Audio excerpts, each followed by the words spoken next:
Dans cette vidéo, je vais vous donner quelques petits trucs supplémentaires pour corriger vos devoirs Forms dans Teams. Donc, je vous invite à consulter mes deux autres tutoriels pour vraiment là, avoir une vue d'ensemble.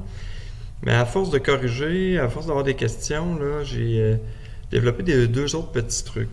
Donc, un commentaire que j'avais, c'est que c'était un petit peu difficile des fois là, de corriger puis de mettre les commentaires lorsque l'élève remettait son devoir en retard. Donc, je vais vous montrer comment faire de façon assez facile. Si un élève, par exemple, j'en ai un là, qui est une journée en retard, j'ai tout fini de corriger les autres que j'avais reçus. Donc, j'ouvre le devoir dans Teams, je m'en vais dans Questions à place de Personne. Et là, je vais voir, et vous aussi, là, quand l'élève va avoir écrit une réponse qui n'a pas été commentée, elle va apparaître facilement, elle va être repérable facilement. Fait que si je m'en vais ici, tout va bien, tout le monde a eu cette question. Oups! Donc là, on voit ici que j'ai fait des commentaires ici, je fais des commentaires ici, ça va. Mais là, j'en ai une qui n'a pas de commentaire, ça c'est mon élève qui est en retard. Donc là, vous avez remarqué que c'est exactement la même erreur que les deux autres en haut ici. Donc, vous pouvez tout simplement prendre votre commentaire ici et aller en ajouter un. Et regardez bien ce qu'il va faire. Il s'aperçoit que c'est le même commentaire, que c'était la même erreur. Et là, juste ici, il a fusionné les trois ensemble. Donc, il les a classés dans la même mauvaise réponse, si vous voulez. Fait que vous pouvez y aller avec le questionnaire comme ça au complet. C'est sûr que la meilleure méthode, c'est d'essayer d'anticiper les réponses et de mettre vos commentaires lorsqu'on crée le Forms. J'ai aussi un tutoriel là-dessus. Donc, ça, c'est pour les élèves qui sont en retard. Mais disons qu'on arrive à une autre question, par exemple ici, là, puis disons que je n'ai pas fait de commentaire encore, je change de groupe. Donc ça, c'est un autre commentaire que j'ai eu. Je corrige mon groupe 34, j'ai mes commentaires dans le groupe 34, mais j'en ai pas dans le groupe 300 ou vice-versa. Donc là, quand vous vous mettez à recorriger, vous n'avez plus les commentaires que vous avez laissés au groupe 34 parce que vous êtes dans le groupe 30 ou vice-versa.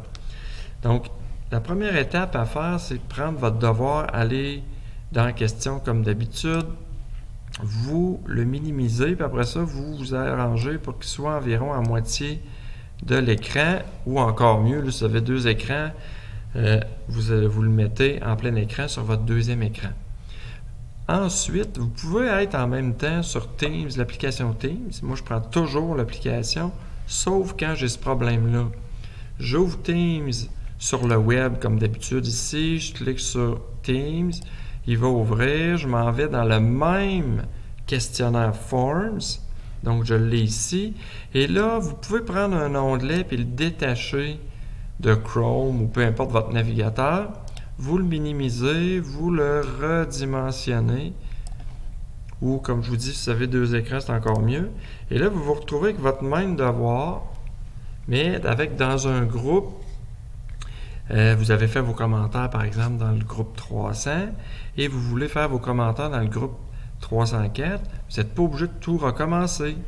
Donc là, ici, mon exemple n'est pas parfait là, parce que je l'ai déjà corrigé, mais vous comprenez que si j'arrive, par exemple, à la question 6, donc je change ma question 6, je m'en vais voir. Souvent, hein, c'est les mêmes erreurs d'un groupe à l'autre que l'on retrouve. Donc, je peux me déplacer dans le vide, dans un milieu matériel, blablabla. Donc, je prends le commentaire que j'ai ici et là, je peux aller le mettre directement là. C'est bon? Donc, en faisant ça, toujours d'une fenêtre à l'autre, vous n'êtes pas obligé de refaire une espèce de modèle de commentaire pour votre autre groupe. Vous ouvrez un groupe qui est déjà fait, puis après ça, vous pouvez transférer vos commentaires directement dans l'autre. Donc, j'espère que ça vous a aidé ou que ça va vous aider pour vos futurs Forms.